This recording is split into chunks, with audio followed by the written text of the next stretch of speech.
राधे राधे। मैं नम्रता तिवारी आपका बहुत स्वागत करती हूँ आप ही के प्लेटफॉर्म पे भाव नम्रता, जो कि एक पॉडकास्ट का चैनल ही नहीं बल्कि भावना को व्यक्त करने का प्लेटफॉर्म भी है।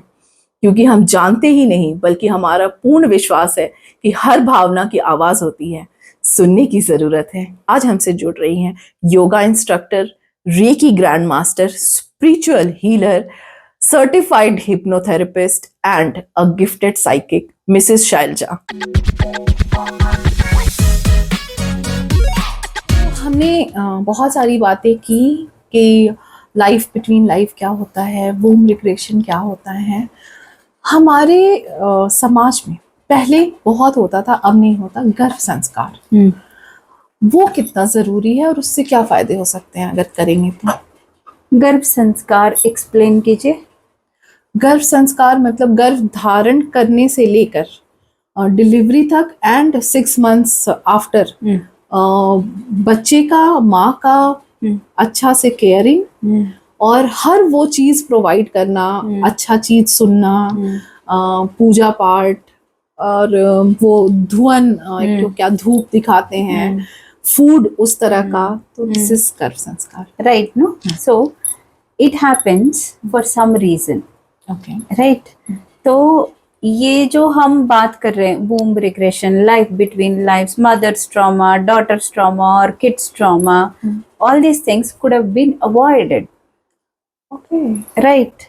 Because गर्भ संस्कार जब करते हैं तो एक प्रोसेस में करते हैं कि ये जो हम इंसर्ट कर रहे हैं एनर्जी, गर्भ संस्कार के रूप में हम जो नया एनर्जी इंसर्ट कर रहे हैं, that is actually bringing baby and mother into some frequency where there is only positivity. okay. तो यहाँ पे ये जो मदर से बेबी को आ रहे हैं, जो ट्रॉमास पास ऑन हो रहे हैं या फियर्स, इनसिक्योरिटीज जो कुछ भी है, वो अवॉइड हो सकती है, because mother herself is becoming the transformer of energy. Okay, when she becomes the transformer of energy, her kids are wonderfully safe, her family is safe and well cared, and she herself will be very strong, right? She can inculcate lot of self love and love to others. अच्छा, And in the same way, when these things are done, then she can, to some extent, she will burn the karma with love of her own ancestors. इस extent तक जा सकते हैं? जा सकते हैं, because if you see, एक family में कोई डेथ होता है, ठीक है, उस फैमिली में हर रोज 13 days तक दिया जलाया जाता है, सिंगल दिया जलाया जाता है। वो दिया जलाने का हक वुमेन ऑफ द फैमिली को मिलती है, एंड वो भी specially the girl who has come from another family, right, उनको मिलती है। या वो नहीं रहते हैं तो उस घर की बेटी को मिलती है, राइट? इसलिए कि through this, because women are tend to show lot of love because they are emotionally connected with the universe. They are connected with the universe much more than men, because men are more logical and practical. Women are more emotional because their body has been created that way. It is not any bias or anything that we are talking about. Their bodies are created, their mental situations, conditions are, she's conditioned, woman is conditioned that way, that she can become the protector of the family. She can take care of her family and her own self to the extent that she can clear the karmas of her ancestors. Okay. So this is why all these rituals revolve around women, and because of which they go to the babies. Okay. मतलब आप कहना चाहती हैं गर्भ संस्कार करना चाहिए? अगर जरूर नहीं कर करना चाहिए, जरूर करना चाहिए। अगर नहीं कर रहे होते हैं तो what is the alternative? We should be reading books, meditating, ठीक है। लेडीज को स्पेशली, जो भी प्रेग्नेंट वुमेन है, उनको इसलिए बोला जाता है कि आप अच्छे अच्छे बुक्स पढ़ो, ताकि हम बुक में जब इन्वॉल्व होते हैं खुद को हिप्नोटाइज कर रहे होते हैं, it is called self hypnosis. ठीक है, वो हिप्नोटिक ट्रांस में वो चले जाते हैं एंड उन सब सिचुएशंस को, उन सब थिंग्स को परसीव करते हैं। तो इसीलिए अच्छे बुक्स पढ़नी चाहिए, स्पेशली रामायण महाभारत इसीलिए बोलते हैं क्योंकि आप उनमें से अच्छा लो।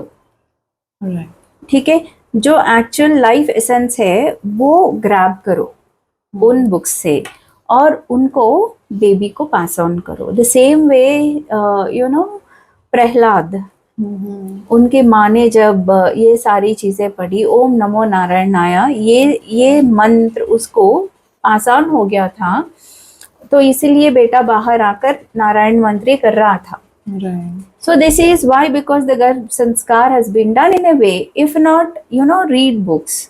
ध्यान करो, 20 मिनट अपने लिए टाइम बिताओ, वॉक करो, एनर्जी से कनेक्ट करो, यूनिवर्सल एनर्जी से कनेक्ट करो, ऑलवेज पॉजिटिव माइंडसेट रखो। ये सारी चीजें बाहर से जो गर्भ संस्कार के नाम पे कर रहे हैं वो भी यही है। ठीक है, वो भी यही है। अगर वो करने के लिए कोई नहीं है मेरी फैमिली में मेरे लिए, अगर कोई वुमेन ऐसे सोचती है, ऐसे सोचना जरूरी नहीं है, it is not needed at all, because वो लैक माइंडसेट क्रिएट करता है। वो लैक माइंडसेट वापस हम अपनी बेबीज को देते हैं। इंस्टेड थिंक दैट मैं कितना सेल्फ सफिशिएंट हूँ। Woman herself is self-sufficient, right?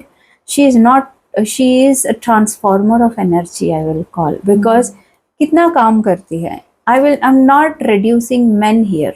Men are equally important.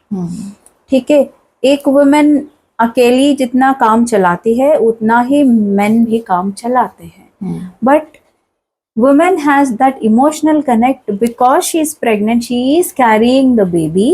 She has to be over cautious and over energetic during that time. तो इसीलिए उनको ये सारी चीजें पढ़ना जरूरी है। ओके, यहाँ मुझे याद आया कि जब मैंने कंसीव किया था अपने फर्स्ट बेबी को, so I was all alone. Husband भी ऑफिस चले जाते थे और मैं घर पे अकेली रहती थी। उस ड्यूरेशन मैंने जितनी भागवत कथा, भागवत गीता, दिन भर मैं अकेली रहती थी तो मैं सीडी चला के ही छोड़ देती थी भागवत गीता का, जहाँ प्रवचन हो रहा है, भगवान अर्जुन को समझा रहे हैं, तो वो पूरा चलता रहता था। और नहीं तो मैं बैठ के किसी ना किसी महात्मा का भागवत कथा सुनती रहती थी। लेकिन मेरे सेकंड प्रेगनेंसी में ऐसा नहीं हुआ। उसमें मैंने चाहा बहुत सुनना, लेकिन मैं नहीं सुनी, पता नहीं। तो ये क्या चाइल्ड टू चाइल्ड भी होता है कि उसको क्या मतलब वो सोल चाहता है कि I want to feed on this? सकता है, वो भी हो सकता है, बिकॉज आप पहले आपकी मेंटल स्टेट देखो। फर्स्ट बेबी है, मोर क्यूरियस, और आपको ये चीजें नहीं पता होते हैं, तो आपको ऐसा लगता है कि मुझे ये सब सुन लेना चाहिए ताकि बेबी का अच्छा सा जन्म हो जाए। ठीक है, तो आपकी पहली मेंटल कंडीशनिंग है। और दूसरी, आपकी बेबी भी ये चाहता होगा कि मुझे ये सब सुनना है, वो आपको वाइब्स देता होगा। ये टू एंड फ्रो कम्युनिकेशन रहती है बेबी एंड चाइल्ड में always. Okay, and second baby, ठीक है, अब तो आपको सब कुछ पता है, सब देख लिया, ठीक है, तो एक लेवल आपकी क्यूरियोसिटी कम हो जाती है। It doesn't mean that your love for the baby reduces, उतना ही रहता है और more precious रहता है, because कि ये second one है। But ये सारी चीजें एक लेवल कम कर देते हैं naturally, without our knowing। और वो बेबी नहीं चाहता है कि मैं ये सारे अंदर से ही सुनूं, मे बी बाहर आके वो खुद सीखना चाहता है थ्रू हिज ओन लेसन्स। दो चीजें हो सकती हैं। बट यहाँ पे मदर की माइंडसेट क्या होनी चाहिए, कभी भी नेगेटिव मत बोलो खुद के बारे में या बेबी के बारे में। बेबी को कभी भी रिजेक्टेड फील मत करो, अनवांटेड फील मत करो। काफी फैमिलीज में ये होते हैं, लाइक ये सारी चीजें होते हैं कि वो तैयार नहीं होती है women, but she must be carrying it for her family. Don't do that. Okay, carry it for the sake of baby and for yourself and for your family all together. कोई किसी के लिए किसी को कुछ कैरी नहीं करना चाहिए. ओके, अगर कैरी कर रहे हैं, it doesn't mean that you have to remove it. It means that inculcate your mindset in such a way that you start seeking it. ये मुझे भी चाहिए, ये बेबी. ठीक है. और कभी भी आउट ऑफ फ्रस्ट्रेशन बेबी को कंसीव मत करो. फ्रस्ट्रेशन बेबी से मतलब क्या होता है, you are attracting souls into the baby that is not a great energy. जैसे कि रावण हो गया. ठीक है, रावण भी किसी के वूम से आए हैं बाहर, बट जितना उनका अच्छे क्वालिटीज है उतना ही बुरे क्वालिटीज भी है. ठीक है. तो वो mother when she conceived, it is very important how her mental condition is. ठीक है. तो वो मेंटल कंडीशन को खुद ठीक रखना चाहिए, कोई और रिस्पॉन्सिबल नहीं रहेंगे. It has to be only the mother. चाहे मदर को अच्छा लगे, वुमेन को अच्छा लगे ना लगे, she has to stand for her own self. चाहे कितने बड़ी कंपनी का सीईओ हो, घर में खाना बनाना ही पड़ेगा. राइट. तो इसीलिए when you know your strength in somewhere, put it everywhere, especially in the family. Right. तो और एक चीज है कि किसी ने ये कहा, किसी ने वो कहा, मुझे कोई केयर नहीं कर रहा है, ऐसे क्रिब मत करो. ये क्रिबिंग डिटो आ जाएगा आपके बेटे में, मतलब या बेटे में. डिटो आ जाएगा. यहाँ मैं बोल रही हूँ, मैंने अपने फर्स्ट प्रेगनेंसी में क्या देखा था कि I was very emotional and I was very submissive. मतलब कोई कुछ बोल दे, हाँ ठीक है, मतलब मैं अपने लिए कभी स्टैंड नहीं लेती थी. और सेकंड प्रेगनेंसी में मैं बहुत फर्म नो बोलती थी. नहीं, मुझे ये नहीं करना है, ये मेरे लिए और मेरी बेबी के लिए ठीक नहीं है. I am not going to do it. I have to protect my baby. तो मुझे उसके लिए देखना है, मैं इतने देर खड़े नहीं रह पाऊंगी, मुझे बॉडी एक होगा, वो पेन मेरे बेबी के जाएगा. एंड आई यूज्ड टू से एकदम फर्म नो. अगर जो चीज नहीं करना है मैं वो बोलती थी. तो मैंने ये देखा कि जो मेरा फर्स्ट चाइल्ड है वो थोड़ा इमोशनल है, सॉफ्ट है. सेकंड जो है वो उसको पता है मेरी बाउंड्रीज, मतलब आप मेरी बाउंड्री क्रॉस नहीं कर सकते. देखो, तो ये क्या वो आ जाता है because it is your DNA that you are sharing with your baby. Okay, that is your DNA that you are sharing with your baby. So through the DNA you are sharing lot of things to the baby. That is why you should be self-sufficient. Women should be self-sufficient and become the energy transformer. That's what I mean to say. ठीक है. और भी मैंने एक चीज देखा है कि आजकल फैमिली सपोर्ट उतना नहीं है. मतलब बेबी पूरा 9 महीने तो चलो ठीक है, वो तो निकल जाता है, लेकिन after the baby is born तो मदर का भी हेल्थ तो बहुत इम्पैक्ट पड़ता है, वो भी बहुत वीक रहती है. तो इस पे आप क्या कहना चाहेंगे, फैमिली के को कुछ आप सजेशन देना चाहोगे? जरूर, बिकॉज आप देखोगे ना आजकल हॉस्पिटल्स में फादर को जब बेबी की डिलीवरी होती है, they are asking the father to be present in that situation delivery के थ्रू. बिकॉज ये पापा को भी पता चले कि उनकी बेटी बेटा ठीक है बाहर आ रहे हैं उनके किड, और what is the mother going through. ठीक है. For mother it is another life. Right. But वो किसी को महसूस नहीं होता है, because pain something is only women that is carrying. Nobody else is carrying. वो किसी को महसूस नहीं होता है. इसीलिए ये महसूस कराने के लिए ही they are bringing fathers into the delivery room. ये एक अच्छी चीज़ है. ओके. और काफ़ी मैंने ये भी देखा है कि मतलब डिलीवरी हो गया, जितना बेबी को वेलकम करने में लगे हैं उतना मदर की ये नहीं होता है, वैल्यू नहीं होता है. ठीक है. तो ये चीज थोड़ा सा ध्यान रखना चाहिए हर एक फैमिली को, बिकॉज कोई भी मदर, चाहे वो इन लॉ है, मदर इन लॉ है या मदर है, both of them have given race to their kids. Right, sister in law है या कोई भी को सिस्टर है, कोई भी, everybody, every women at some point of their age they go through the cycle of giving birth to babies.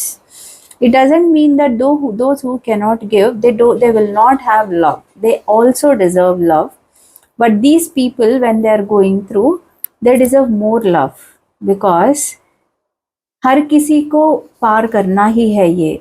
अगर अपनी ही फैमिली इसमें सपोर्ट नहीं देती है तो ये याद रखना चाहिए कि जितना इम्पोर्टेंस बेबी को दे रहे हैं उतना ही इम्पोर्टेंस मदर को दे, because mother is giving everything to the baby. ठीक है, आप सोच रहे हैं कि बेबी अच्छे रहे, खुश रहे, सब सक्सेसफुल रहे अपने जीवन में, तो take care of the source. Source is mother. ठीक है, वो सोर्स को before and after treat the same. Okay, थोड़ा सा सपोर्ट ही चाहिए, ज्यादा कुछ भी नहीं चाहिए किसी को भी। और at the same time father also should get the support, I tell you, because ये चक्कर में 9 महीने के चक्कर में कहीं man is not being taken care of. He is always expected to take care of the women. How about the man? he is also going through a slight distance from his wife, right? तो वो bonding भी आप याद रखें और अच्छे से bonding बना के रखें, ताकि आप जो सोर्स बन रहे हो वो सोर्स को प्योर एंड क्लीन रखे एंड बेबी को वही दे। ओके, और कंबाइंड फैमिली में हो तो मतलब ये नहीं बोलना चाहिए कि मतलब हमने 10 लोगों को पैदा किया, 20 लोगों को पैदा किया। वो एक जमाना था, हमारे लिए आईवीएफ बेबीज है आजकल का जमाना। तो अभी एक बेबी ही 10 के बराबर है। सही बात है। तो स्कूल का फीस भी देना, स्कूल का फीस भी देना है, तब नहीं है ना। उस समय काफी कम थे, काफी कम थे। तो अभी तो ऐसा नहीं आजकल के जैसा जो स्कूल का फीस स्ट्रक्चर है उसमें हायर एजुकेशन हो जाते थे। हाँ, तो जितना एक साल में एक बच्चे को पढ़ाते हैं अभी हम, उतने में हमारा पूरा एजुकेशन निकल गया होता है, सीरियसली। तो वो वैसा हाल है। तो इसीलिए मतलब babies and family should go hand in hand and should support each other, and the source you should always keep strong to give the best to the babies and avoid all these regressions. Right. It doesn't mean that I'm doing that. I'm not saying that you have to do this. I'm saying avoid this. Do कहीं these जाना ही things. ना पड़े। हाँ, कहीं जाना नहीं पड़े इन चीजों में, वैसे रहो। मतलब आपको रीचेक की जरूरत ना पड़े। रीचेक की जरूरत ना पड़े। There are so many therapists out there who are ready to help, but उस हेल्प तक जाने की सिचुएशन में ना आओ। Be self-sufficient. देखिए, ये पॉडकास्ट देख के हो सकता है आपको बहुत लोग रीच करें, और आई होप कि बहुत लोग रीच करें। आपको रीच कैसे किया जाता है? आपको रीच कैसे कर सकते हैं? हमारी कम्युनिटी लिंक है और हमारी यूट्यूब है, एंड ऑल्सो वेबसाइट है, इंस्टा है, फेसबुक है। You can reach us out in any way possible. Okay, मेरा बस ये लास्ट क्वेश्चन रहेगा कि होता क्या है आजकल कि लोगों को चाहिए सेशंस, बट दे से कि बहुत ज्यादा आप पैसा चार्ज कर रहे हो। इस आपका मोटिव है helping people, but are you really helping people by charging so much? So what do you want to say on this? Yeah, this is question that comes to so many therapists. So but if you see, what are you getting in exchange? Universe में कुछ भी free नहीं है, ठीक है? कुछ भी free नहीं है, हर किसी का एक एक्सचेंज होता है, ठीक है? वो एक्सचेंज अभी इस दुनिया में अभी के लिए जो मोस्ट इम्पॉर्टेंट है उसकी एक्सचेंज होती है, एंड दैट इज मनी। ठीक है, यहाँ पे इस एक्सचेंज में आपको क्या मिल रहा है? Piece of mind, right? और हम क्या दे रहे हैं? Our time, our energy. जितना एनर्जी हमारा जाता है इन सेशंस में, वो भी, उसका भी कदर तो होना चाहिए, because after all we are also women holding some family, Right. right? So it's man or woman, it is, respect to the time and respect to the energy that you're going to get. To the end result, you're going to have a peace of mind and happy, healthier life. तो उस exchange में आपको थोड़ा ज़्यादा क्यों ना दे पड़े, that is still okay, I feel. Really आपने ये पॉइंट बहुत अच्छा बोला कि टाइम का ही कोई क्या वैल्यू लगा सकता है, या पीस ऑफ माइंड का ही कोई क्या वैल्यू लगा सकता है. These are priceless things. And the energy healing that you get, it is also priceless. Healings that you get during the session and the experience that you get, most of the people cannot explain in words. I have experienced before the session starts 15 minutes and it was awesome. Thank you so much for that. Thank you, no problem, always welcome.